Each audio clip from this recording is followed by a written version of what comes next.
It's 3 a.m. and your children are safe and asleep.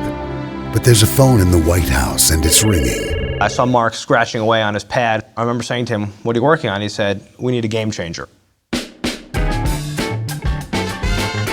Quiet on set.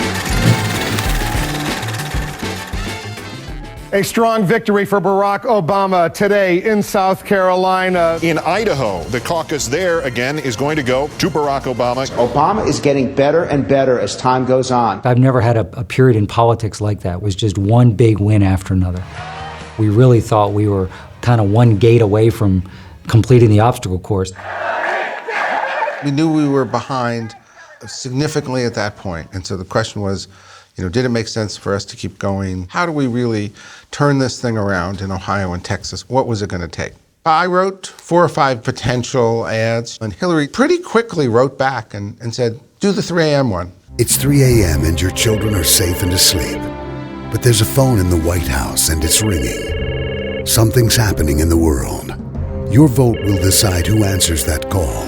One of my theories was that she had to run as a Margaret Thatcher type figure, someone who could really be another Iron Lady, given the world situation and given the demands of the presidency, and who could appeal both to women and men. Whether it's someone who already knows the world's leaders, knows the military, someone tested and ready to lead in a dangerous world. The music was the last piece, and so we did testing. We had horror music in one of them. The horror music, it just tended to frighten people too much. It was alarmist and cheesy, frankly.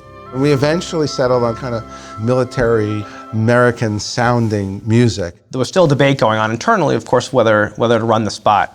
There's a conference call very late at night, and the president was on an airplane. He said, "I'm taking off now, so we've got to make a decision." Mark said, "We've got to get this to the stations. We've got to ship it." So the president said, "Okay, let's run it." And I remember his voice sort of fading out as you heard the plane taking off and his cell phone kicking out. And yet it was clear hours into it that this was going to be a huge phenomenon. You couldn't turn cable TV on without hearing the ad 6 times. Hillary Clinton launched a new television ad today. Questioned Obama's national security credentials. Her so-called 3 a.m. ad. Honestly, we were pretty outraged by it because, we thought that absent some cataclysmic event, we were going to be the nominee. And that was an ad that could damage us potentially. Hillary's right. We thought that was kind of a low blow. What do I do, Hillary? What do I do? Mr. President, you can start by getting a hold of yourself. I can't. A question raised was, should we have run it earlier? And did we wait too long? We turned around Ohio and Texas, but that was not enough. I look back on it, and I don't think it had much effect, but I do think what it showed was they were going to fight to the very last breath for this thing. When you've gone through a battle like that, only you can understand what it's like to be in the battle with each other, right? When we were duking it out, and she just wouldn't let us go, and the primary kept going on, it is remarkable to me that probably the best part of that campaign for her was at the very end, where mathematically she really didn't have a chance anymore. People all over the world have asked me, how could you and President Obama work together after you fought so hard against each other in that long campaign?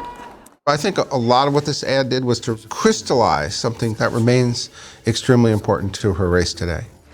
As you go into 2016, it's pretty clear that her image and experience as Secretary of State as a strong leader is critical, particularly in today's turbulent world, in terms of whether people ultimately will vote for her.